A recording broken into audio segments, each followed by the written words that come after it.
Cronkite News starts now. As the museum fire continues to burn just 2 miles away from northern Flagstaff, officials have decided to bring on federal investigators in order to figure out what caused the blaze. Cronkite News reporter Marcela Vallejo headed up to Flagstaff to see what officials are doing to prevent these fires from starting in the first place. Marcela? Aside from the monsoon, fire officials also depend on thinning out the forest in order to prevent fires like this one from happening. That sound is all too familiar in Flagstaff to some locals like Jamie Tafoya. Tafoya, a mom of 2, says she's afraid the museum fire could be inching closer and closer to their community. These people need to understand that this is our home that they're destroying and not caring about when they start fires or have a campfire or throw a cigarette out the window. Hoping to prevent these fires from starting, officials with the Coconino National Forest have implemented thinning practices. Companies are contracted to cut out trees either by helicopter or by hand. There's been helicopter logging units up there that it has burned into a little bit, and another one called the Weatherford unit that it burned into. And some of those helicopter units were in the area before the museum fire started up until last Friday. Loggers were working on trucking out these large piles of logs called decks. That wasn't the last of the decks. There's other decks up there, and those are basically, we're going to be put up for sale. But of course, this fire happened. For now, loggers must wait until the fire has been completely put out before they can even see if any decks can be saved. Back in downtown Flagstaff, tourists and locals say they understand this is just a part of life up north. Smoke's always an issue with people out in the woods or in town, but we got to live with the changing times. And that was the beautiful side, the side that hadn't been burned. So it's devastating, but we'll regrow. The latest information indicates that the museum fire is currently 12% contained and that the U.S. Forest Service has been brought in order to investigate what started the blaze. At the digital desk, Marcela Vallejo, Cronkite News. The White House today condemning a federal judge's order that requires President Donald Trump to stop denying asylum to Central American migrants who enter the U.S. through Mexico.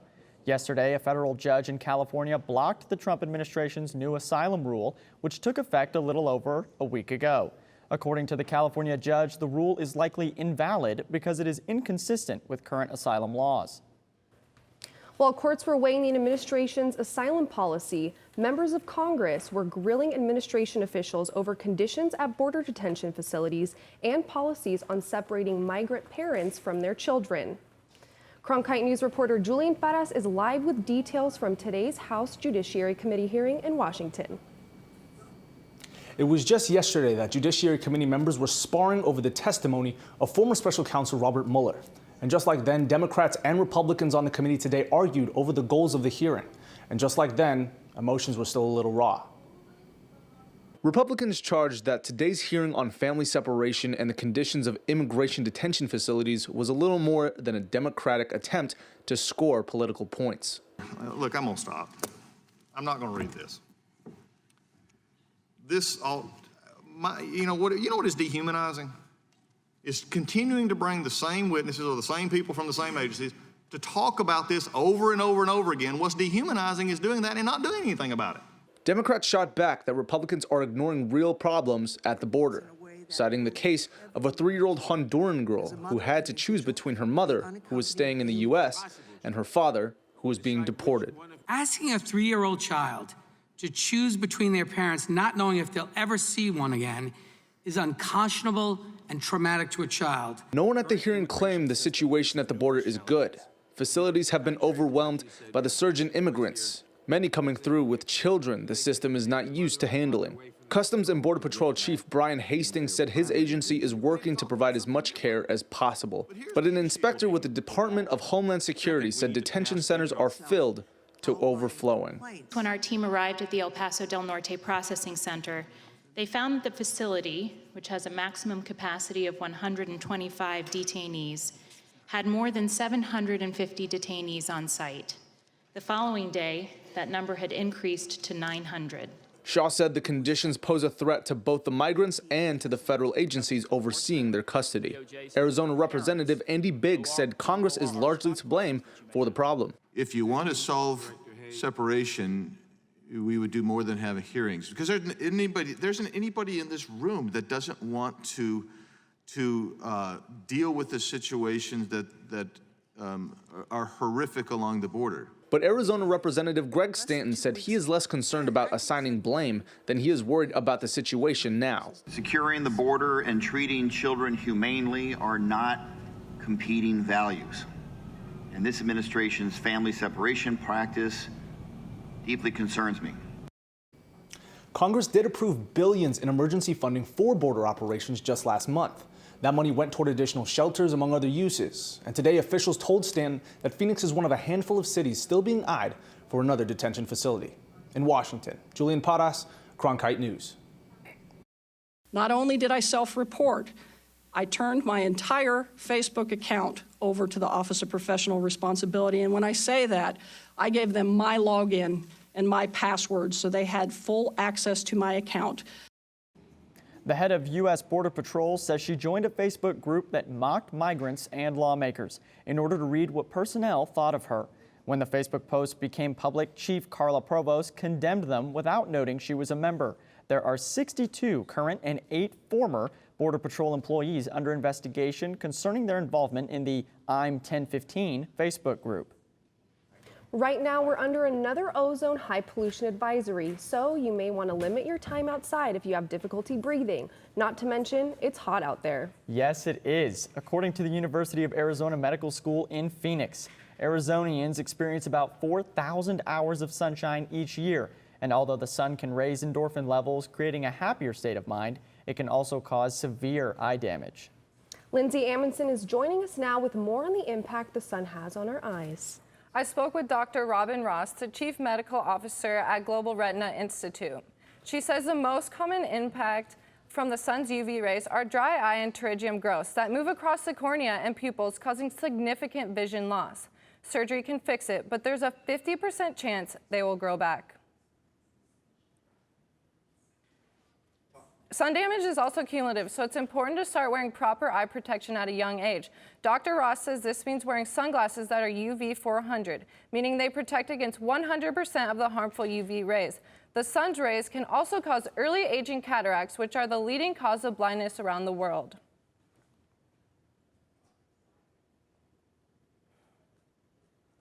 People will be blind in their 20s and early 30s because of the powerful rays of the ultraviolet sun that do damage.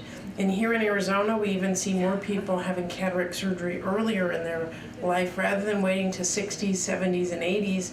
They're having it in 30s and 40s because they were never told and taught early as kids to wear sunglasses. Ross encourages everyone to shop smart when it comes to your eyes. That means paying attention to labels. Make sure the sunglasses you buy for yourself and your children are UV 400. Live in the studio, Lindsay Amundsen, Cronkite News. A famous historic destination right here in Arizona being recognized worldwide for its cultural heritage.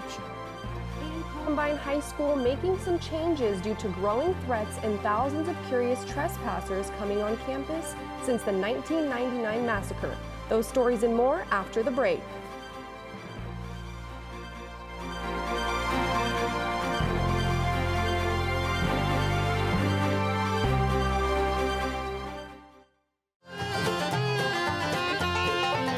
All of its children had come to the Mother Church of Country Music. It was almost like a badge of honor that you had to bring your culture with you to the table. That's why Bob Wills and his guys brought us Western music. That's why Hank Williams brought the South with him from honky tonks. Johnny Cash brought the Black Lamb Dirt of Arkansas. Bill Monroe brought music out of Kentucky bluegrass music. Willie Nelson brought his poetry from Texas. Patsy Cline brought her heartache from Virginia. I mean, it was the most wonderful parade of sons and daughters of America that brought their hearts and their souls and their experiences, and it gave us a great era in country music.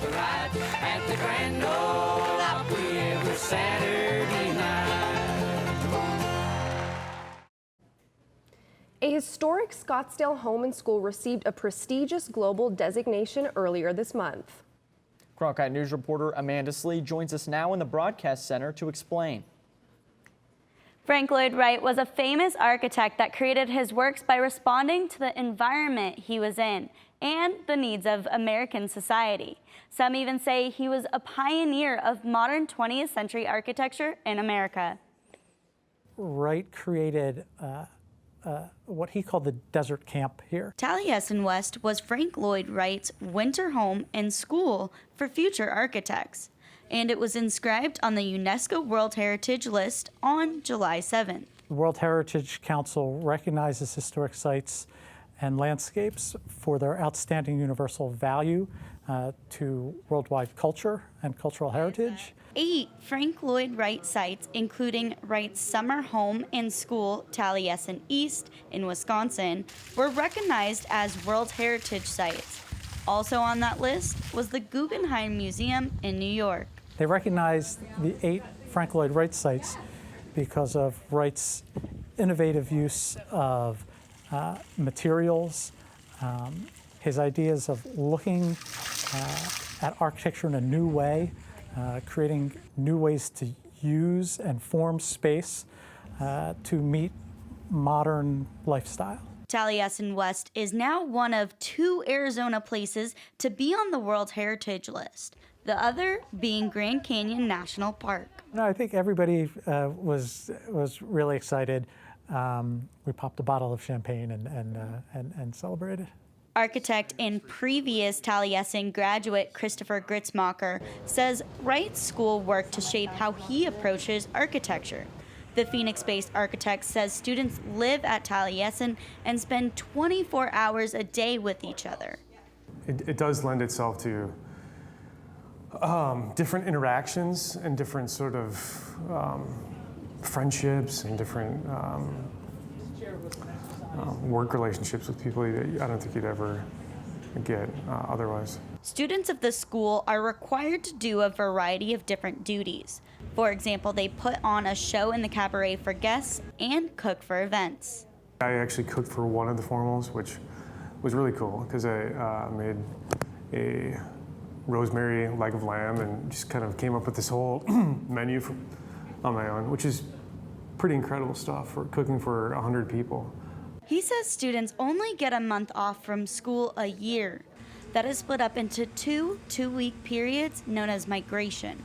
Students study at the Wisconsin campus in summer and the Scottsdale campus in winter. Because it's pretty unconventional. It's a private school and you're living on campus. You're kind of doing all of those things that you don't really do otherwise. It's almost kind of like a cooperative education experience. Taliesin West receives more than 100,000 visitors a year, but officials hope this World Heritage designation will spark more public interest in the cultural building. In the Broadcast Center, Amanda Slee, Cronkite News. Here are 2 national headlines we're tracking today. First, the governor of Puerto Rico resigning under the pressure of protests and calls for him to step down.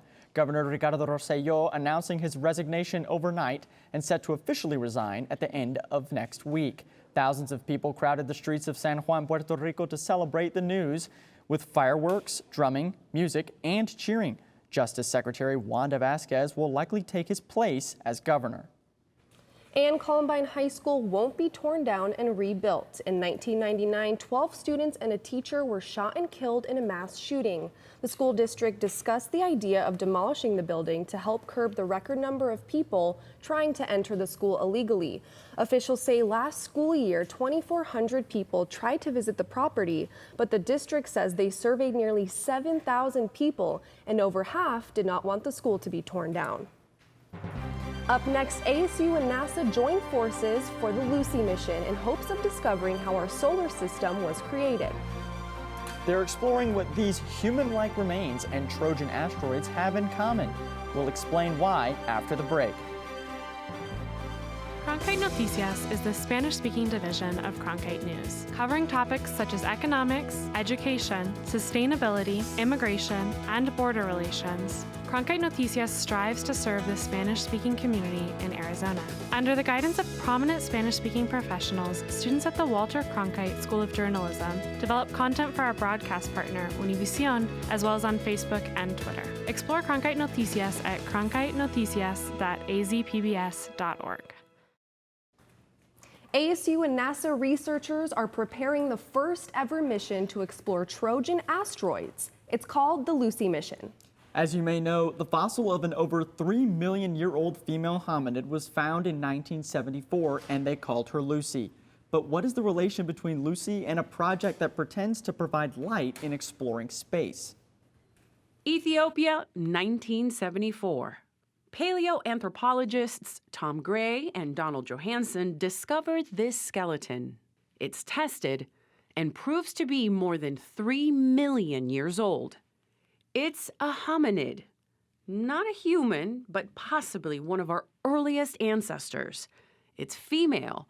They name her Lucy. It's now regarded as the most important fossil hominid ever found. Recently, a few years ago, I received an email from a NASA researcher, and the email opened by, "This may be the strangest email you've ever received." And Hal Levison is a researcher for NASA, and he has proposed a mission which will take place in 2021, and ASU is very involved with NASA, as you know, and a lot of scholars here are working on this project with NASA. And the project is called the Lucy mission. And it is a rocket that will be sent to study the asteroids, the Trojan asteroids between Jupiter and Mars. And those asteroids, astronomers have always thought, are the remnants of when the solar system was created, the things that didn't accrete, didn't collect enough to make a planet, but they're out there floating around. The gravity of Jupiter, the gravity of the sun has captured a cluster of asteroids. Some are, moving in front of Jupiter, some move behind Jupiter, but they've been captured there billions of years ago. And these might very well be primitive, frozen relics of the first few million years of the solar system. They might be covered with ice, they might be covered with organic material. And we may gain some real insight into how our solar system originated. This expedition is said, and is hopeful, that the Lucy mission will tell us as much about how our solar system was created as Lucy did about how humans originated. I'd never thought of the connection between space and Lucy herself. And I feel very honored about it. I'm very excited that it's happening on our campus with many of our people who are connected with NASA. And I look forward to that launch in 2021, which is going to be down at Cape Canaveral, and you can bet I'll be there. The Lucy mission will sample a diverse set of Trojans that covers a broad range of color, size, rotation, and likely other physical properties. In this way, Lucy will provide a better basis for understanding what the early building blocks of planets may have been.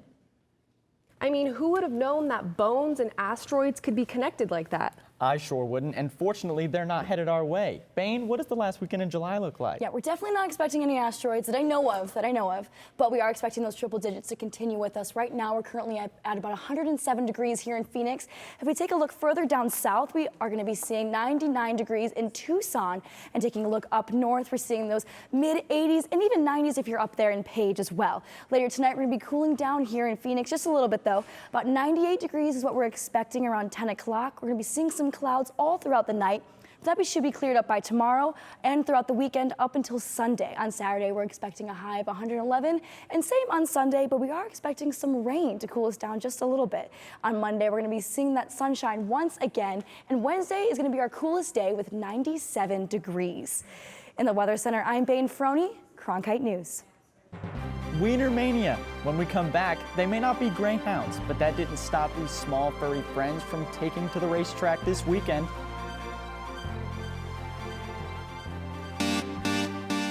Stay in the know on the go. At Cronkite News, We work hard to report the facts and keep you updated, whether we're on set or on the scene. Taking it from the studio to the field. So I'm here in South Phoenix. In Phoenix, we're just a click away. Follow us on Facebook and Twitter, or find us online at cronkitenews.azpbs.org. On the next Arizona Horizon, we will look at how state officials are urging schools to help get kids vaccinated and what one agency is doing to get Arizona's young people ready for the workforce. It's on the next Arizona Horizon. I'm Judy Woodruff. On the next News Hour, what's the buzz around new technology to combat the dying off of bees? That's Thursday on the PBS News Hour.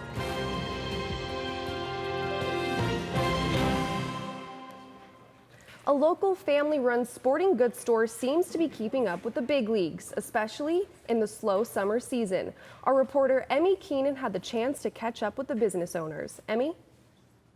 You are absolutely right, Sabina. The C&S Sporting Goods store here in Phoenix has been around for 8 years now. Ran by a husband and wife, the two say that their local business can compete with any large chain. A really neat thing is the trade-in opportunity. And buying used, you save a ton of money if you've, and we only carry good quality used equipment. We compete with the big box stores.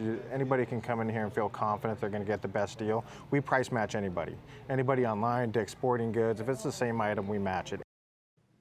This sporting goods store has it all. But the main thing customers love to see is one special employee.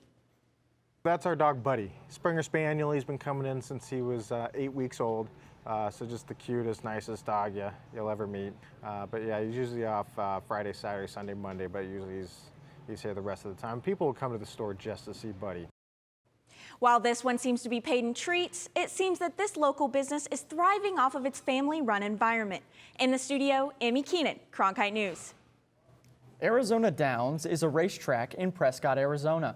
Last Saturday, they opened their gates with a very unique race. Ryan Sundin has the story. Wiener mania has invaded the Prescott Valley. Dog people from all corners of the Grand Canyon state traveled to Arizona Downs to see who is the fastest wiener dog.